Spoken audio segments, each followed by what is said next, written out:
Assalamualaikum warahmatullahi wabarakatuh. Perkenalkan, saya Verlinda Yunistiawati dari D4 Sistem Informasi Geografis. Di sini saya akan mempresentasikan tentang praktikum pemrograman geospasial web lanjut, yaitu melanjutkan dari acara yang kemarin, pembuatan dari peta lokasi objek, yaitu meneruskan untuk pengaturan dari geodatabase-nya. Nah, sebelumnya untuk acara sebelumnya, yaitu menampilkan atau membuat dari tampilan web yang akan dibuat, yaitu kurang lebih seperti ini. Kemudian untuk acara ini, yaitu bagaimana cara untuk button di sini menyimpan dari data yang sudah di-input, kemudian dimasukkan ke dalam database. Nah, untuk yang pertama, yaitu membuat eh, atau mengatur terlebih dahulu pembuatan folder pada dbeaver. Nah, dbeaver di sini berfungsi sebagai database yang akan digunakan untuk menampung dari input data yang telah dilakukan. Nah, database yaitu create new database, kemudian database name-nya data object, owner-nya Postgres, kemudian akan muncul data objek.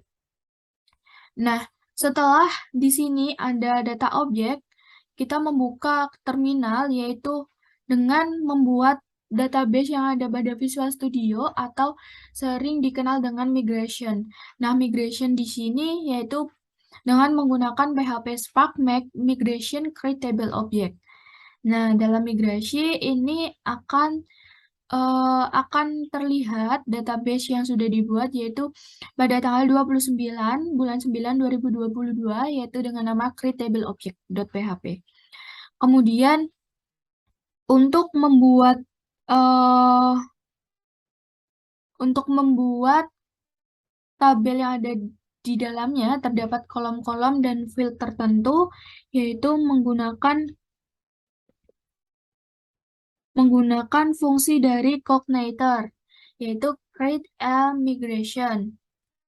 Nah, kemudian langsung saja masuk masuk ke dalam codingnya. Kemudian ada auto increment untuk membuat ID secara otomatis.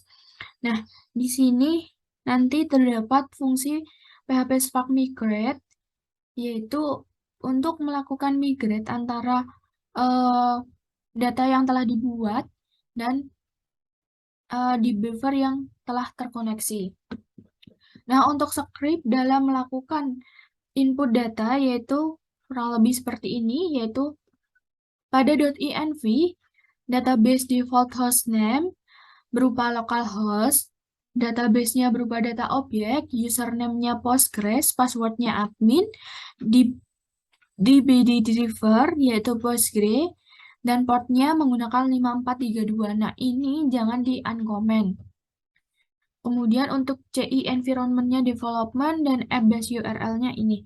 Nah, ini sudah diatur kemarin. Kemudian untuk modelnya yaitu berupa tabel objek model. Di sini namespace-nya berupa app model, kemudian menggunakan connector model. Kelas tabel objek modelnya yang dibolehkan yaitu nama, deskripsi, longitude, latitude, dan foto. Kemudian untuk primary key-nya ID dan lain sebagainya. Nah, untuk date-nya yaitu create field-nya created at, updated at, deleted at, kemudian date formatnya date time. Kemudian untuk validation dan callback ini belum diatur. Kemudian di sini kita menuju objek. Nah, objek di sini, objek.php berfungsi sebagai controller. Controller yaitu membuat objek.php berupa use app model tabel object as model tabel object model. Nah, class dari objek extend base controller yaitu menggunakan protected tabel object model. Kemudian public functionnya construct this table object model yaitu membuat new model tabel objek model. Kemudian untuk public function dari index yaitu mengembalikan view kepada view v underscore input. Kemudian untuk public function simpan tambah data yaitu apa aja sih yang akan ditambahkan dalam datanya, yaitu data, nama, input nama, kemudian deskripsi, input deskripsi, longitude input longitude, latitude input latitude, dan foto default.jpg. Default di sini ketika tidak ditambahkan foto. Kemudian di tabel objek model yaitu save return redirect to object. Nah, return redirect to object ini mengembalikan halaman ke objek ketika di datanya sudah di-save. Kemudian dalam view-nya kita membuat v underscore input.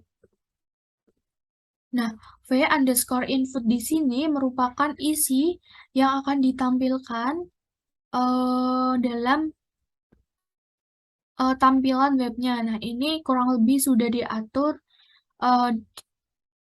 kemarin. Nah, ini sudah diatur kemarin untuk tampilannya. Kemudian untuk app.php-nya yaitu di sini sebagai boot atau config dari boot app.php-nya yaitu di public index pack-nya dikosongkan. Kemudian untuk routes-nya di sini untuk set default namespace-nya app controller, kemudian default control-nya home, default methodnya index. Home index. Nah, di sini merupakan database migration yang dibuat untuk menghubungkan antara input data yang ada di web untuk masuk ke dalam database di Beaver. Menggunakan coordinator database migration, kemudian kelasnya berupa create table object dengan extend-nya migration. Public function-nya app, disford add file yang di-add yaitu ID, name, deskripsi, longitude, latitude, foto, created add, updated add, deleted add. Disford add key, ID true, untuk primary key-nya ID, kemudian treat table-nya masuk ke dalam table object. Kemudian public function do-nya disford get table object. Nah, untuk menjalankannya yaitu dengan melakukan start dari Apache di dalam sum. Kemudian dapat menuliskan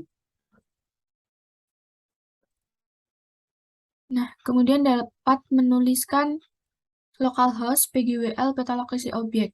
Nah, misalnya di sini kita mencari lokasi, misalnya Gunung Merapi. Nah, ini merupakan Gunung Merapi.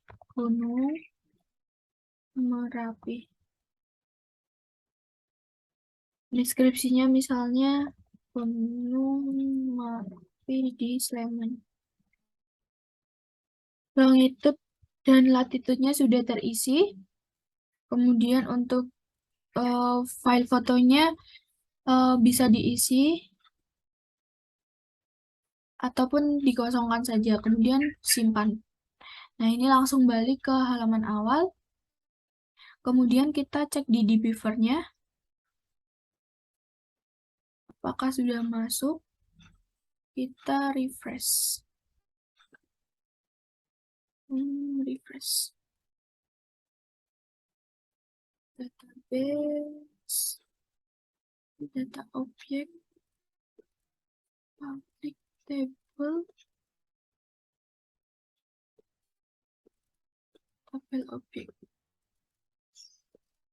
Nah, ini sudah masuk yaitu Gunung Merapi, deskripsinya Gunung Merapi di Sleman, longitude, latitude, fotonya default.jpg, kemudian created add-nya dan updated add-nya ada.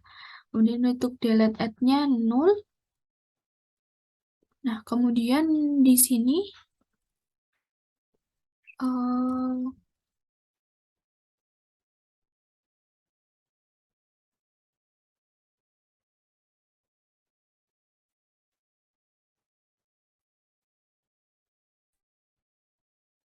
nah dalam script ini sudah ditambahkan yaitu API untuk memudahkan dalam mengecek apakah data sudah masuk atau belum. Nah, di sini kita mengganti dari URL-nya yaitu localhost pgwl peta lokasi objek public kemudian API. Nah, di sini sudah ada dari data yang telah diinput yaitu poin, bandara, landasan Adi Sucipto, kemudian default JPG. Nah, kemudian ada yang tadi sudah diinput yaitu ID-nya 26, kemudian name-nya Gunung Merapi, deskripsinya Gunung Merapi di Sleman, fotonya default JPG. Seperti itu kurang lebih yang dapat saya sampaikan. Apabila ada banyak kekurangannya, mohon dimaafkan. Terima kasih atas perhatiannya. Wassalamualaikum warahmatullahi wabarakatuh.